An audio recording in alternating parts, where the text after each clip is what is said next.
Hi, good morning. This is Tristan Batory in Central Oxford. Today I'm with my client, 𝗪𝗺 and this is a momentous day because we are completing on her property today.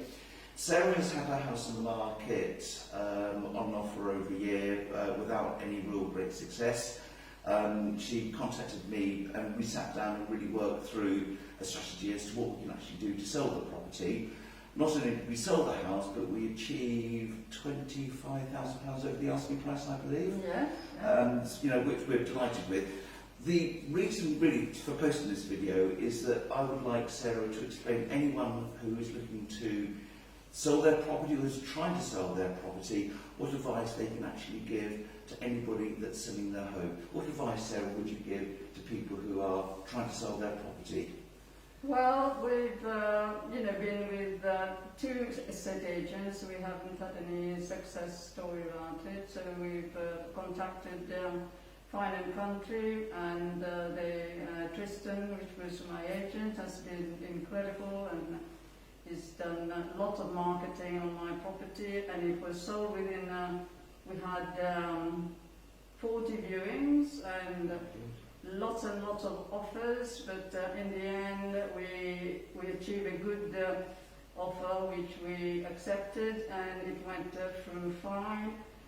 We had a little bit of hiccup on one sale, but the other one went through very good and everything was fine. It's a big house and it's a lovely property.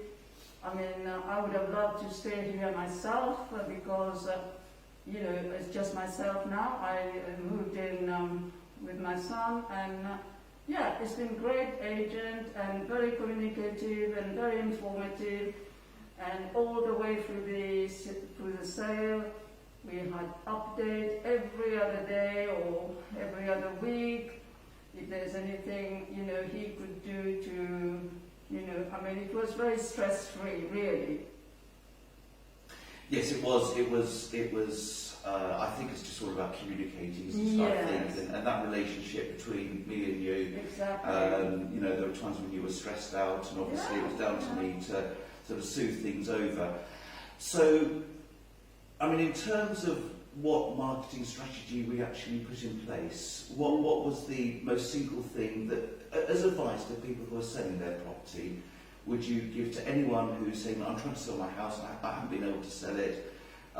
What single part of marketing strategy that you felt? Marketing itself, I mean, was a selling point because the agent was working very hard, and everything that was had to be put in place. He was there, and it was a very good marketing, and I would highly recommend Fine and Country and Tristan Batory, who was my agent, and he was marvellous. That's really good to say, and so I think for the benefit of anyone that's trying to sell their property, it's not just about putting a house on the portals and hoping for the best. No. We did an open house where I think we had sort of 12 people that turned up. And we had 2 or 3 people who were very keen to buy the property, and of course what we were able to do is to create the want. And the buyer, who I have to say, they're a lovely couple, they've been brilliant all the way through, they didn't want to lose the house. So from that perspective, we looked at the price as the starting price, and then we were able to work upwards. And in the end, I think what we achieved was, I think, very good and certainly very, very fair. But the main thing is that Sarah now has sold. We've got an empty house here. You're ready to move on to your next stage in your life. And the house, by the way, which I've seen, is absolutely stunning. So we're very blessed with that. Thank you. Welcome to a cup of coffee. So for anyone who's thinking of selling or hoping to sell their property, if you'd like any free marketing advice, please give me a call. The telephone number will follow the video.